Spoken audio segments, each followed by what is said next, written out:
Hi, my name is Charlotte and I'm one of the co-founders of New Moments Games and one of the designers behind GNOME Kingdom Race for the Crown.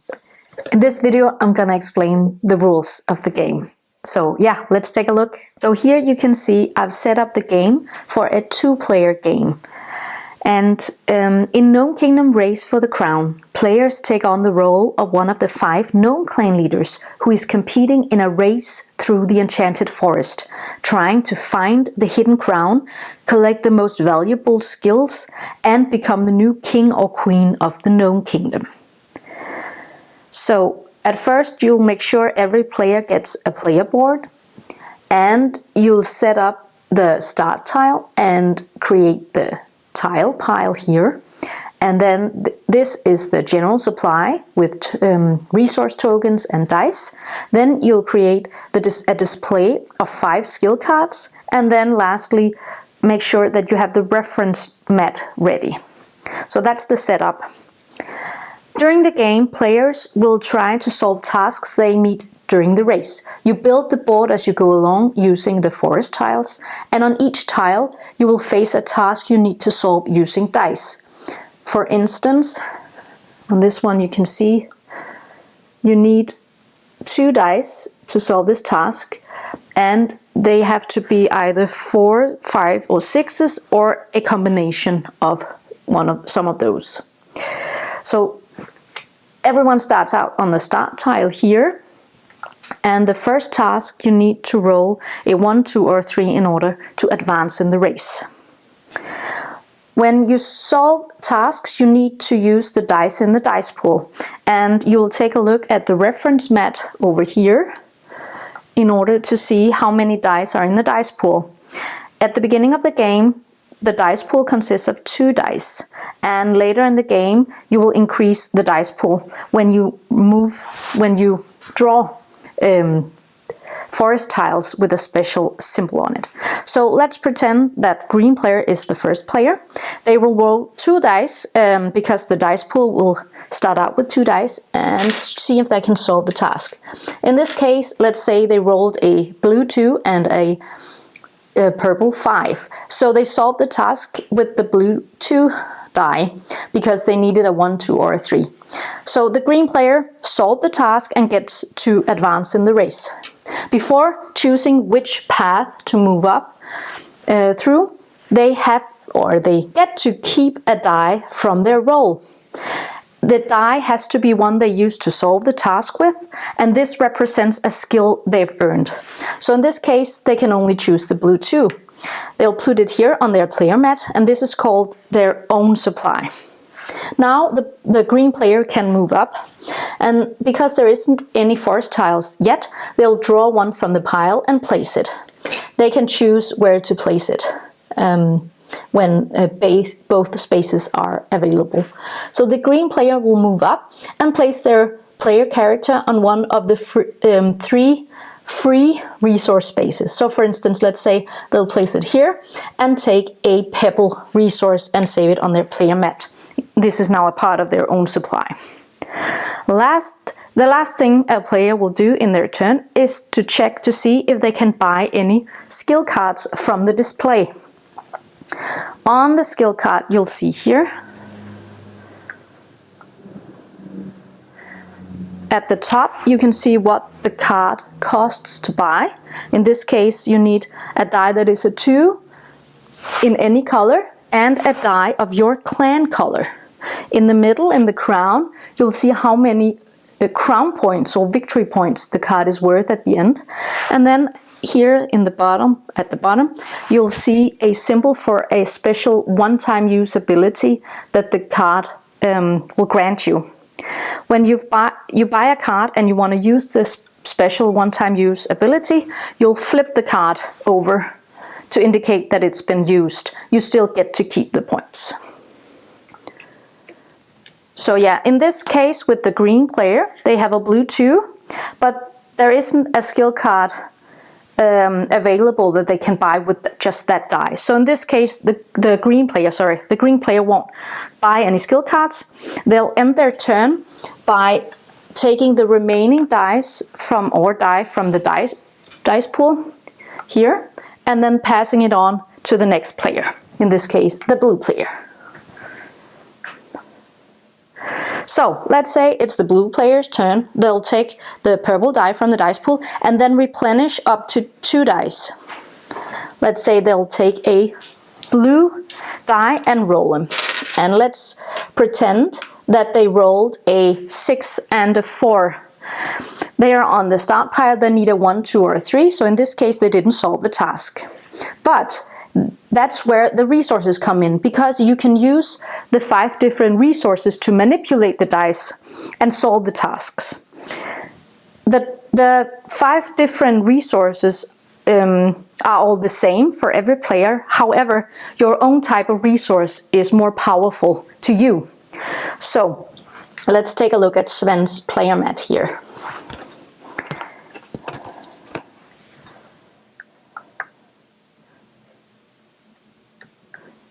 So if we'll take it from the top, pebbles are used to increase or decrease the value of a die. In all other players' case, you can increase or decrease the value of a die once using a pebble, but because he is the pebble clan, he can do it 2 times, up to 2 times. The berries are used to change color. For all other players, you get to change the color of a die to your own clan color. If you are playing the purple player, the pebble clan leader, you can change the die to any color. The mushroom is the swap ability. So you get to swap a die from your roll with a die in another player's own supply. But, and this indicates the player has to be in front of you in the race. So let's go back to the board here. And as you can see, let's pretend that the blue player had a mushroom ability and they wanted to use it, they could swap a die from their roll. Let's say, for instance, the purple 6. If they used a mushroom, they could swap it with the green player's own supply, because the green player is in front of them in the race. So they would swap it here, and now they've solved the task with the blue 2. And if we go back to the player mat here, you will also find that this symbol, you'll see it on players' own supplies, but you'll also find it over here on the reference mat in the middle, and that's where our market is. You can also, using the mushroom resources, swap a die from your roll with a die in the market. In the case with the blue player, if they had the mushroom ability, they could swap a die from the market here. And now they've solved the task as well. If you are playing the mushroom clan leader, you get to swap with any player. So the 2 last resources. The acorn, you get to re-roll 1 die up to 3 times. If you're playing the acorn clan leader, you get to re-roll 2 dice up to 3 times each. And then lastly, we have the leaf resource. And the leaf resource is the borrow resource. So you get to borrow an extra die in your turn, roll it, and now it's part of your roll until the end of your turn, where you have to return any die from your roll to the general supply. If you are playing the green player, as you can see here, he gets to borrow up to 2 dice using a leaf resource. So that's his special clan power. So yeah, if we go back to our the blue player's turn, you would see he rolled a purple 6 and a blue 4, a blue 4. And he has a pebble resource, which means he can increase or decrease the value of a die. So in this case, let's say he'll spend the pebble resource and then change the blue 4 to a blue 3. Now he's solved the task, he gets to keep the die and move up in the race. So let's say he'll just flip this tile and move up here. let's take a look at this tile. As you can see here, first of all, you can see how some of the colors has changed. It's because this is a level 2 tile. There are 3 different levels of forest tiles, and they get more and more difficult to solve. So you can see this task requires 3 dice, that is a 1, 3 or 5, and in any combination. What you'll also notice is this symbol, and this means that the dice pool will increase. So when a forest tile is drawn that has this symbol on it, and you place it, you'll immediately move the dice pool token 1 step up. And the next time someone replenishes the dice pool, now they have to replenish up to 3 dice. So yeah, let's just say that the blue player will place their character here and take a resource from the general supply. And then lastly, they'll check to see if they can buy any skill cards. And in this case, they can, because this skill card only requires 1 die of their own clan color. And the blue player has a blue die, so they'll pay it by returning it to the general supply. And then they bought the card. And immediately a new card is flipped to fill up the display. So now their turn has ended, and they'll give the rest of the dice pool to the next player. So that's a player's turn and 1 round in the game.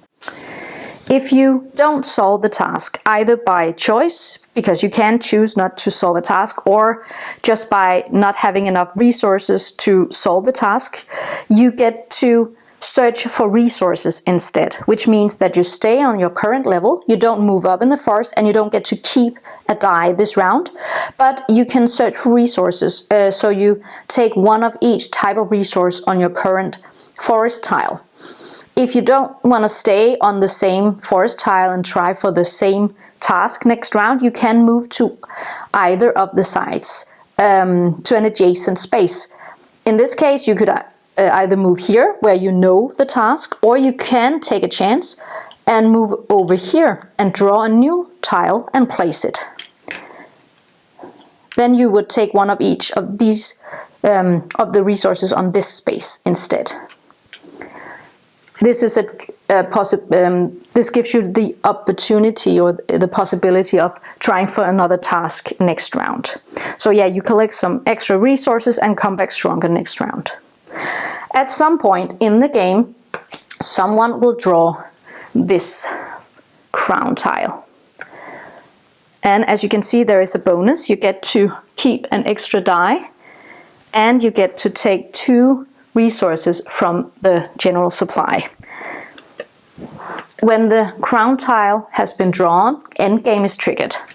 And now everyone will try to buy as many skill cards as they can from the display, and at the end of the game, whoever has collected the most crown points from skill cards wins the game. You can see here the crown points here. This is the only way to collect points in the game, so it's important to remember to buy cards during the game. Yeah, so that was the basic rules. 2 smaller rules that I'm just gonna explain lastly here. You can see on the reference mat is you can always exchange 2 resources with 1 from the general supply. If you, for instance, you really need a reroll, then you can exchange any 2 resources with an acorn from the general supply. And if at any time you want to try for an extra turn, you can do so by paying 5 resources of any type, and then you get to take an extra turn immediately. This here at the top of the reference mat is to indicate who's the start player. So in that way you will keep track on how many rounds and how many turns every player will take during the game. So yeah, that was the rules of GNOME Kingdom Race for the Crown. If you want to read more about the game, visit newmomentsgames.com. And if you want to see more behind the scenes content and learn a bit more about being a game designer, you can follow us on Facebook and Instagram. So yeah, thanks for watching.